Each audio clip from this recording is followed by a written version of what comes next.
बंदिस्त गोठ्यामध्ये गायीला कमी जागा असते। कमी जागामुळे तिची मानसिक स्थिती ही व्यवस्थित राहत नाही आणि तिला व्यायाम नसल्यामुळे थोडी गायीचं आरोग्य देखील थोडं ढासळतं।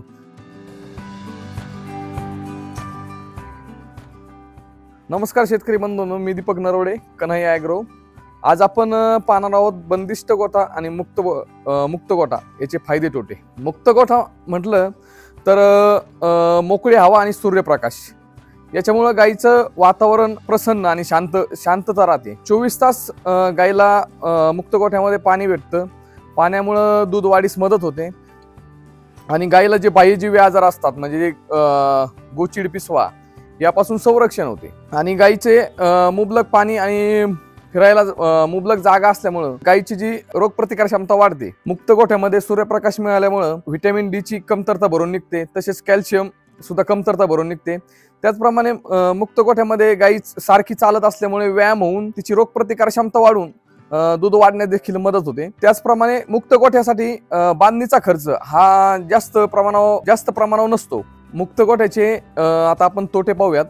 मुक्त गोठ्याचे तोटे म्हणजे वातावरणाची समस्या, उन्हाळा, थंडी आणि पावसाळ्यामध्ये जास्त प्रमाणात मुक्त गोठा हा फायदेशीर नाही। त्याच्यानंतर दुसरा एक, मुक्त गोठा हा मोठ्या भिंती नसल्यामुळं आणि खुल्या वातावरणामध्ये असल्यामुळं जंगली प्राण्यांचा त्यांना धोका थोडा जाणवतो। मुक्त गोठ्यात वातावरणाची समस्या जाणवते, म्हणजे पावसाळ्यामध्ये पाऊस असल्यामुळे, थंडीमध्ये थंडी असल्यामुळे आणि उन्हाळ्यामुळे जास्त ऊन असल्यामुळे कधी कधी संभाव्य परिस्थितीमध्ये जनावरांच्या आरोग्यास थोडासा हानिकारक ठरू शकते। आता आपण बंदिस्त गोठ्याचे फायदे पाहणार आहोत। बंदिस्त गोठ्यामध्ये काय होतं की जनावरांची जी वातावरण समस्या आहे त्याच्यापासून संरक्षण होते। पावसाळा, उन्हाळा आणि हिवाळा या ऋतूमध्ये त्यांचे बंदिस्त गोठा असल्यामुळे फायदा होतो। दुसरा फायदा असा, बंदिस्त गोठ्यामध्ये जनावरे शेजारी बांधल्यामुळे कमी जागेत आपण जास्त जनावरे बांधू शकतो। त्याचप्रमाणे बंदिस्त गोठ्यामध्ये काय होतं की जनावरे शेजारी असल्यामुळे कोणती गाय हीटवर आहे, कोणत्या गायी आजारी आहे हे लवकरात लवकर निरीक्षणामध्ये येते।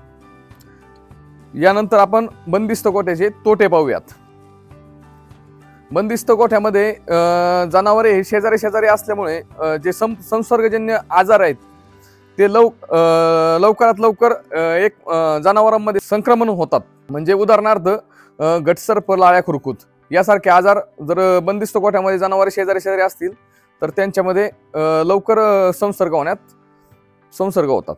बंदिस्त गोठ्यामध्ये गायीला कमी जागा असते। कमी जागामुळे तिची मानसिक स्थिती ही व्यवस्थित राहत नाही आणि तिला व्यायाम नसल्यामुळे थोडी गायीचं आरोग्य देखील थोडं ढासळतं। बंदिस्त गोठ्याचा दुसरा तोटा म्हणजे बंदिस्त गोठ्याचे स्ट्रक्चर उभा करण्याला जास्त खर्च येतो। म्हणजे मुक्त गोठ्याच्या तुलनेत बंदिस्त गोठा हा थोडासा महागडा पडतो। दूध उत्पादक बंधूंना कन्हैया ॲग्रो मुक्त गोठा पद्धतीत जाण्यासाठी सुचवित आहे, कारण मुक्त गोठा पद्धतीत शेतकऱ्यांचे काम कमी होऊन तुम्हाला जास्तीत जास्त दूध उत्पादनात वाढ मिळते।